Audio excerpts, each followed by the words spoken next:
அல்லேலூயா. கர்த்தருக்கு ஸ்தோத்திரம். ஒரு உண்மை சம்பவத்தை சொல்லிவிட்டு என் சாட்சியை ஆரம்பிக்கிறேன். பல ஆண்டுகளுக்கு முன்பாக ஒரு ராணுவ அதிகாரி இருந்தார். அவருடைய போஸ்டிங் நிமித்தமாய் அவர் டெல்லி மாநகரத்திலே அவருக்கு டிரான்ஸ்ஃபர் ஆகி இருந்தது. அப்பொழுது அந்த நகரத்திலே இருந்ததான ஒரு உயர்ந்த பள்ளிக்கூடம், ஒரு ஆங்கில பள்ளிக்கூடத்திலே தன்னுடைய சிறிய 3 வயது மகளை கொண்டு போய் அவர் அட்மிட் பண்ணிவிட்டு வந்தார். அந்த பிள்ளை அந்த ஸ்கூலுக்கு போய் முதல் நாள் வீட்டுக்கு வந்தபோது அந்த தகப்பன் அந்த குழந்தையை பார்த்து, மகளே நீ பெரிய ஸ்கூலுக்கு போன, எப்படி இருந்ததுமா ஃபர்ஸ்ட் டே ஆஃப் ஸ்கூல் அப்படின்னு கேட்டார். அப்பொழுது அந்த பிள்ளை அந்த தகப்பனை பார்த்து சொன்னாள், அப்பா என்னிடத்திலே அந்த பிள்ளைகள் காலி ஹமாரா சாத் கேள்வி கேமத் ஆவோ என்று சொன்னார்கள்.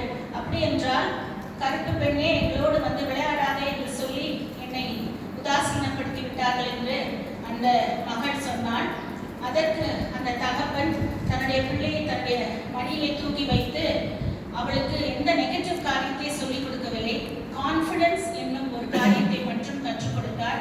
அவர் சொன்னார், நீ கருப்பு பிள்ளை தான், ஆனால் நீ கருப்பு பிள்ளையா இருந்து நீ சாதித்து காட்டு, அப்பொழுது அந்த வெள்ளையா இருக்கிற பிள்ளைகள் உன்னோட ஃப்ரெண்ட்ஸ் ஆயிடுவார்கள் என்று சொன்னார்.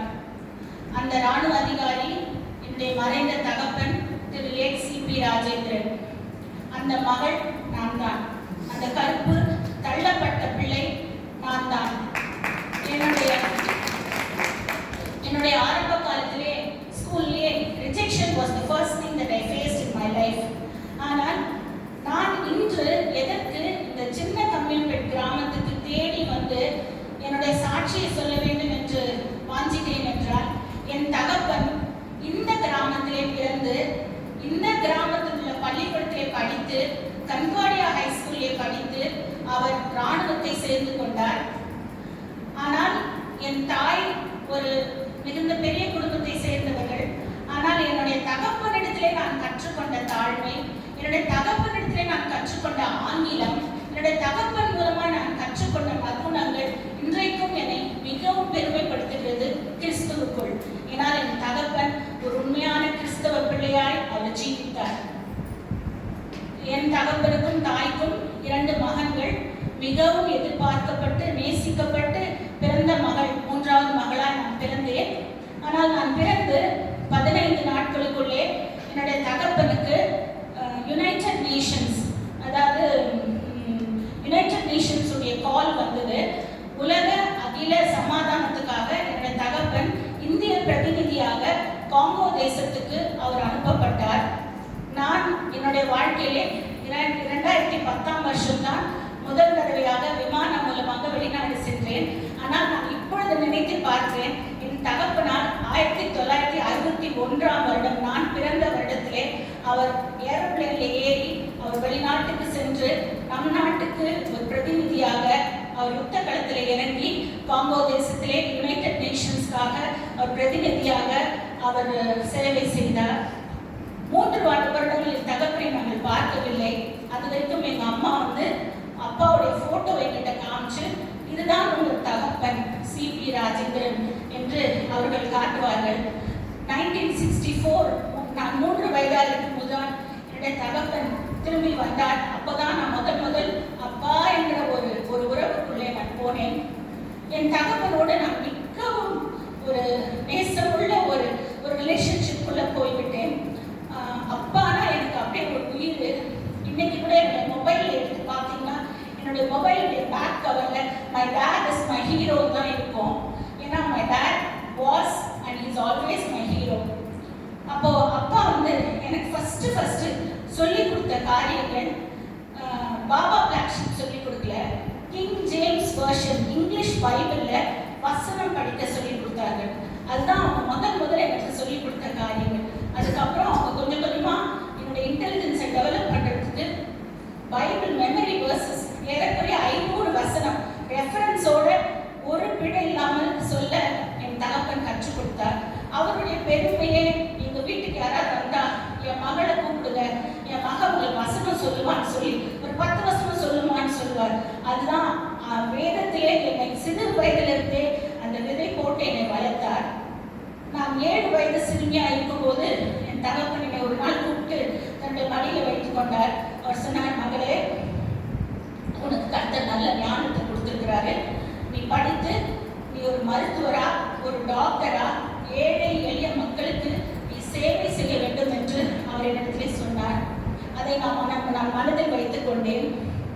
ஆனால் நான் என்னுடைய 11வது வயதிலே என் தகப்பனை தேவன் எடுத்துக்கொண்டார். அதற்கு பின்பு எங்களுக்கு மிகவும் ஒரு கடினமான பாதை. என்னுடைய தாய் மிகவும் விசுவாச ஒரு தாய். 2 மகன்கள், ஒரு மகள். நாங்கள் 3 பேரும் பெரிய பெரிய இங்கிலீஷ் ஸ்கூல்ஸ் படித்துக் கொண்டிருந்தோம். ஆனால் எங்கள் அம்மா வந்து எங்களை அந்த ஸ்கூல்லேருந்து எடுத்து லோக்கல் ஸ்கூலில் போடலை. பிள்ளைங்க எந்த ஸ்கூலில் படிக்கிறாங்களோ அந்த ஸ்கூல்லேயே அவங்க படிக்கட்டும்னு எங்களை நாங்கள் நல்லா படிக்க வச்சாங்க. அம்மாவுக்கு வந்து கடன் வாங்காமல் வாழ்க்கை நடத்த வேண்டும் என்று சொல்லிட்டு அந்த ஒரு கொள்கை இருந்ததுனால மிகவும் இல்லை, ரொம்ப சிம்பிளாக வளர்த்தார்கள். ஆடம்பரமான வாழ்க்கை கிடையாது. என்ன இருக்கிறதோ அதை வைத்து திருப்தியாய் வாழ எங்கள் தாய் தகப்பன் சொல்லி கொடுத்தாங்க. இன்றைக்கு காலையிலே நான் உங்களை பார்த்து சொல்லுகிறேன், உங்கள் பிள்ளைகளை ஆடம்பர வாழ்க்கைக்காக நீங்கள் வளர்த்து விடாதீர்கள். சிம்பிளானதை சொல்லிக் கொடுத்து இருக்கிறதை வைத்து சந்தோஷமாக வாழ நீங்க சொல்லிக் கொடுத்தீங்கன்னா உங்க பிள்ளைங்க அதை மறக்கவே மாட்டாங்க. நான் இன்றைக்கு வரைக்கும் என் தாய் என்னை வளர்த்த விதத்திலே நான் மறக்க மாட்டேன். இன்றைக்கு கர்த்தர் எனக்கு எவ்வளவு செல்வம் கொடுத்திருந்தாலும் என் பிள்ளைகளிடத்தில் சொல்வேன், அது கர்த்தர் உனக்கு கொடுத்தது நீ வைத்துக் கொள்வதற்காக இல்லை, அது மற்றவர்களுக்கு ஷேர் பண்ண தான் கர்த்தர் உன் கையில கொடுத்துருக்கான்னு சொல்லி எனக்கு 2 மகள்கள், 2 மகள்களுக்கும் நான் இப்படியே சொல்லி நான் வளர்ப்பேன். அப்படியாய் நான் என்னுடைய 11வது வயதிலே தகப்பனை இழந்து நான் படிக்க ஆரம்பித்தேன். ஆனால் ஏற்ற நேரத்திலே நான் பியூசி முடித்தேன்.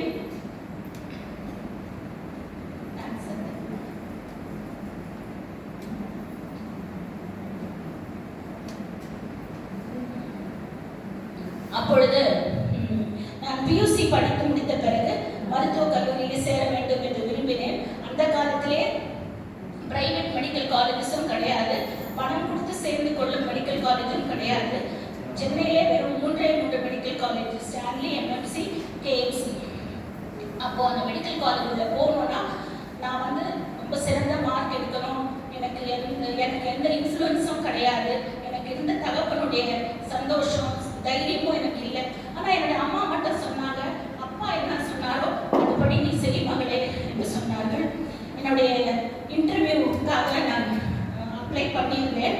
அந்த மருத்துவக் கல்லூரிக்கு போக வேண்டிய நாள் வந்தது. அப்போ என் கூட வரத்துக்கு யாருமே இல்லை. எங்கள் அம்மா வந்து காலையில் எனக்காக ஜோம் பண்ணிட்டு நான் ஸ்கூலுக்கு போகிறேமா, நான் லீவ் எடுக்க முடியாதுன்னு சொல்லிட்டு அவங்க ஸ்கூலுக்கு போயிட்டாங்க. அப்போது நான் வந்து எங்கள் பக்கத்து வீட்டில் இருக்கிற அண்ணனை கேட்டேன், அண்ணா என் கூட வருவீங்களா, நான் இந்த மெடிக்கல் காலேஜுக்கு முன்னால் போனதே இல்லைன்னு சொல்லி. அப்போ அவர் சொன்னாங்க, எனக்கு வேறு வேலை இருக்குது, நான் உன்னை கொண்டு வந்து அந்த வென்யூவில் அந்த மெடிக்கல் காலேஜில் உன்னை கொண்டு வந்து விட்டுடுறேன், அதுக்கப்புறம் நீ முடிச்சுட்டு நீயே வந்துக்கோமா என்று சொன்னார். அப்பொழுது நான் அந்த மெடிக்கல் காலேஜில் போய் நான் அந்த ஒரு ஹாலில் உட்கார்ந்தப்போ எல்லா ஸ்டூடெண்ட்ஸும் ஒவ்வொரு ஸ்டூடெண்ட்டுக்கும் குறைந்தது 2 பேர் வந்திருந்தாங்க. அம்மா, அப்பா, இல்லைன்னா ஆண்டி, அங்கிள். ஒரு கூட்டமே ஒரு கேண்டிடேட்டுக்கும் நின்றுட்டு இருந்தாங்க. அவங்க கையில் ஃப்ளாஸ்க் இருந்துச்சு, காஃபி இருந்துச்சு, தண்ணி இருந்துச்சு. ஆனால் எனக்கோ யாருமே இல்லை. என் இயேசுவை தவிர எனக்கு யாருமே இல்லை. நான் அந்த ஹாலில் போய் நான் நின்ற போது நான் அப்படியே திரும்பி பார்த்தேன், யாருமே எனக்காக இல்லை. ஆனால் இயேசுப்பாட்ட சொன்னேன், அப்பா நீங்கள் எனக்காக இருக்கும்போது எனக்கு வேறு யாரும் தேவைன்னு சொல்லி. அப்போ ஒரு மணி அடித்தார்கள். அப்பொழுது கேண்டிடேட்ஸ் மட்டும்தான் மேலே வரணும்னு சொன்னாங்க. அப்போ எல்லா கேண்டிடேட்ஸும் ஏறும் போது கீழே எல்லாரும் ஒரே பயங்கர சத்தத்தோட all the best, do well அப்படின்னாங்க. ஆனால் எனக்கு ஆல் தி பெஸ்ட் சொல்வதற்கு யாருமே இல்லை. நான் வந்து அந்த படிக்கட்டில் ஏறி நான் போய் என்னுடைய இன்டர்வியூ உட்கார்ந்தேன். என்னுடைய இன்டர்வியூவில் எனக்கு நல்ல கேள்விகளை கேட்டாங்க. என்ன ஒரு கேள்வி கேட்டாங்க, ஜோலார்பேட்டில் எந்த காய் ரொம்ப சிறந்த காய் என்று சொன்னாங்க. எனக்கு அந்த நேரத்தில் கொஞ்சம் யோசித்தேன். எனக்கு தெரிஞ்சு அத்தை வந்து நிறைய தக்காளி பற்றி தான் பேசுவாங்க. ஆனால் நான் இன்டர்வியூவில் சொன்னேன் டொமேட்டோஸ் அப்படின்னு சொன்னேன். வெரி குட் அப்படின்னு சொன்னாங்க. So Jolarpet is known for it's tomatoes. அப்படியா அந்த இன்டர்வியூவில் நான் செலக்ட் ஆகி நான் அன்னைக்கு போயிருந்த கேண்டிடேட்ஸில் நாங்கள் ஏறக்குறைய 90 ஸ்டூடெண்ட்ஸ் அட்டன் பண்ணியிருந்தோம். அதில் ஒரு ஸ்டூடெண்ட்டுக்கு தான் அன்றைக்கி எம்பிபிஎஸ் சீட்டு கிடச்சிச்சு.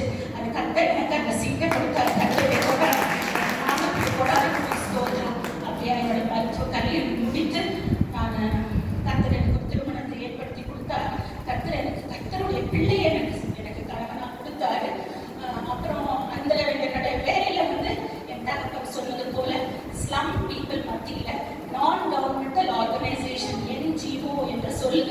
ஆர்கனைசேஷன்ல கர்த்தர் 32 ஆண்டுகள் பணி செய்ய கர்த்தர் கிருபை செய்தார்.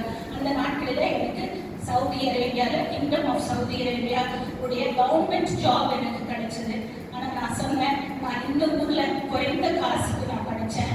நான் வந்து என்னுடைய டேலண்ட்டையோ என்னுடைய நாலேஜையோ என்னுடைய மருத்துவ ஸ்கில்ஸையோ நான் போய் இன்னொரு தேசத்துல நான் கொடுக்கணும், என் தேசத்துல என் மக்களுக்காக நான் அதை செலவிடுவேன்னு சொல்லிட்டு நான் அந்த கவர்மெண்ட் சவுதி அரேபியா கவர்மெண்ட் ஜாபை நான் ரிஜெக்ட் பண்ணிவிட்டேன். நான் வந்து ஒர்க் பண்ணதெல்லாம் ஏழை எளிய மக்கள், ஸ்லம் பீப்புள். அதாவது சென்னை வந்து ஒரு பணக்கார டவுன்னு சொல்லுவாங்க, ஆனா அங்க நிறைய ஸ்லம்ஸ் இருக்குது, நிறைய குடிசை வாழ் மக்கள் இருக்கிறாங்க. கர்த்தர் எனக்கு வந்து முதல் பெரியார் திடல் மருத்துவமனையில 10 ஆண்டுகள் அந்த குடிசை வாழ் மக்கள் மத்தியில வேலை செய்கிறதுக்கு கிருபை செய்வாரு. அடுத்த 22 ஆண்டுகள் நான் வந்து பில் ஆஃப் சர்வீஸ்ன்னு சொல்லி மங்களபுரம் செக்பெட்னு ஒரு இடம் இருக்குது, அங்க ஒரு பெரிய ஸ்லம் இருக்குது. அந்த ஸ்லம் பீப்புள் மத்தியில கர்த்தருடைய நாமத்தை அந்த மக்கள் உணர முடியாத கர்த்தருக்கு வேலை செய்ய கிருபை தந்தார். அநேக இரவுகள் எனக்கு தூங்க முடியாது. ஏன்னா நான் ஒரே ஒரு டாக்டரு. அங்க வந்து நடக்கிற பிரசவம் எல்லாம் வந்து நார்மல் பிரசவம்னா என்னோட நர்ஸ் பார்த்துருவாங்க. ஆனா அது ஒரு கஷ்டமான பிரசவமா இருந்தா என்னை ராத்திரி 11 மணி, ராத்திரி 1 மணி, 3 மணி, எந்த நேரமா இருந்தாலும் கூப்பிடுவாங்க. 24 hours ஃபோன் பக்கத்திலே தான் நான் வச்சுட்டு தூங்குவேன். ஆனா கர்த்தர் வந்து என்னுடைய தேவைகள் பின்னால வைத்துவிட்டு என்னுடைய மக்களுடைய தேவைகள், என்னுடைய பேஷண்ட்ஸுடைய தேவைகள், அவங்களுக்கு அவங்க வேதனை கஷ்டமா இருக்கிற நேரத்துல நான் அவங்களோட கூட போய் நிற்கணுங்கிற ஒரு எண்ணத்தை கொள்கையை கொடுத்ததுனால கர்த்தர் என்னுடைய 35 ஆண்டுகள் நன்றாக என்னுடைய சேவையை முடிக்க கர்த்தர் கிருபை செய்தார். அது மாத்திரமல்ல, கர்த்தர் என்னுடைய வாழ்க்கையிலே சங்கீதம் 9:13 யாராவது படிங்க.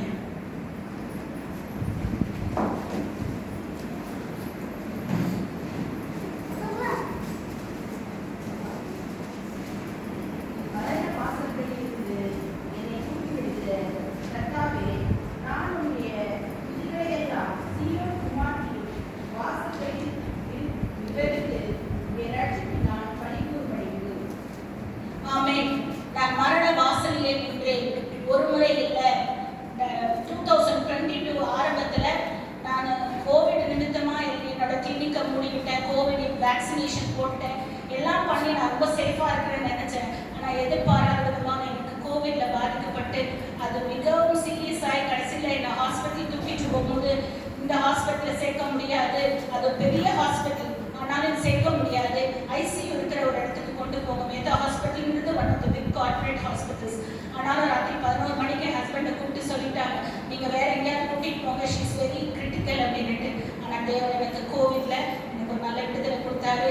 அதுக்கப்புறம் அந்த வருஷத்துல இன்னும் ஒரு பயங்கரமான ஒரு ஆக்சிடென்ட் ஆச்சு. என்னோட ஷோல்டர்லாம் உடஞ்சி போச்சு. ஆனால் என்னோட மகள் அழுதா, என்னோட ஆக்சிடென்ட் நடந்தப்போ ஏன் ஆண்டவர் என் அம்மா இப்படி விழ வச்சாரு. ஆனால் என்னோட என் மகளை பார்த்து சொன்னாங்க, அத்தை விழுந்தது பார்த்தாக்கா அவங்க அந்த விழுந்த இடத்துல இருந்து அவங்க எந்திரிக்கவே மாட்டாங்கன்னு நினைச்சேன். நான் உண்மை ஹெட் இன்ஜுரி ஆகி அவங்க டெத் ஆகிருப்பாங்க, இல்லைன்னா ஸ்பைனல் கார்டு இன்ஜுரி ஆகி அவங்க கால் நடக்காம போயிருப்போம். ஆனால் அந்த இடத்துல கர்த்தர் என்னோடு கூட இருந்து கர்த்தர் எனக்கு விடுதலை கொடுத்தாரு. டிசம்பர் 2022 எனக்கு இரவுல பயங்கரமான ஒரு மேசிவ் ஹார்ட் அட்டாக் வந்துச்சு.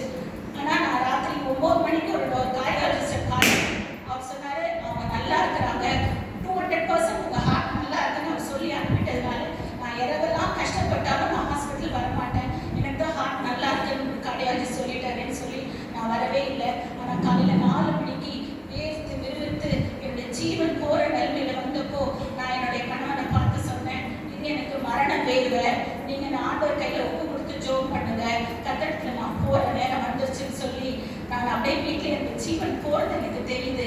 ஆனால் கர்த்தர் வந்து என்னோட கணவன் என்னை பார்த்து சொன்னாங்க, உன்னுடைய ஜீவன் போகாது, நீ ஆண்டவருக்காக செய்ய வேண்டிய காரியம் அநேகம் இருக்குது, அதனால கர்த்தர் உன்னுடைய ஜீவனை அவனுக்கு தருவார்னு சொல்லி என்னை அப்போலோ ஹாஸ்பிட்டல் கொண்டு போனப்போ எனக்கு பல்ஸ் இல்லை.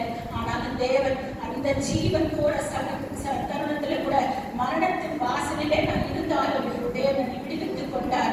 தேவனை சீயோன் குமாரனின் மத்தியிலே ஒரு சாட்சியாக இருக்கும்படி கர்த்தர் செய்தார். கர்த்தருடைய பரிசுத்த நாமத்துக்கு ஸ்தோத்திரம். கர்த்தர் எனக்கு இந்த வாய்ப்பை கொடுத்த கர்த்தருடைய பிள்ளைகளுக்காகவும் போதுகிறார் ஐயா அவர்களுக்காகவும் நன்றி வாழ்த்துக்களை சொல்லிக் கொள்கிறேன். என்னுடைய குடும்பத்தை பற்றி சொல்ல வேண்டும் என்றால், என்னுடைய நான் இந்த ஊருக்கு பாருங்க ஒரு காரியம் இந்த இடத்துல நான் சாட்சி சொல்லணும். அப்பாவுக்கு நிறைய சிஸ்டர்ஸ், நிறைய பிரதர்ஸ். அப்பா தான் மூத்த சகோதரன். எங்கள் அத்தை ஞானப்போ அத்தை கொஞ்சம் சமீபத்தில் இறந்து போயிட்டாங்க. அவங்க தன்னுடைய 3வது மகனுக்கு என்னோட அப்பாவுடைய பேர் சிபி ராஜேந்திரன் தான் பேர் வச்சாங்க.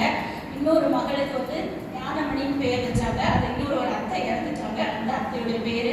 ஸோ கர்த்தர் வந்து இந்த குடும்பத்தை, கோத்திரத்தை அந்த நாளில் தாயின் கருவிலிருந்து கர்த்தர் தெரிந்து கொண்டார். கர்த்தரை மட்டுமாய் உயர்த்தி கொண்டார். கர்த்தருடைய பரிசுத்த நாமத்துக்கு ஸ்தோத்திரம். நான் இந்த இடத்துல வந்தப்போ என் கண்கள் ஆச்சரியத்தில் விழுந்தது. இந்த கிராம